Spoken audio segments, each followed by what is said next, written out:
প্রিয় দর্শক, আসসালামু আলাইকুম। তো দর্শক, যাকে দেখতে পাচ্ছেন তার নাম হচ্ছে সালমা।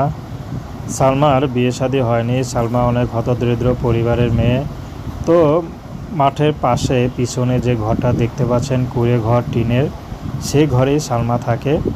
সালমার বাবা একজন স্কুল মাস্টার ছিলেন, বেসরকারি স্কুল মাস্টার। গ্রামে তেমন বেতনও পেত না, ঠিকমতো চলতে পারতো না।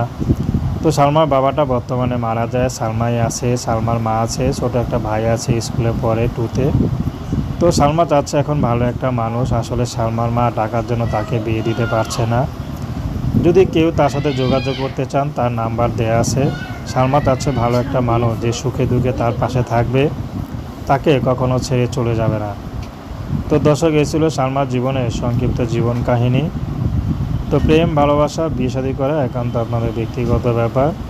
আসুন আমরা 5 ওয়াক্ত নামাজ পড়ি, সর্বদা দেশের সেবা করি। আসসালামু আলাইকুম রহমতুল্লাহি ওয়া বারাকাতুহু।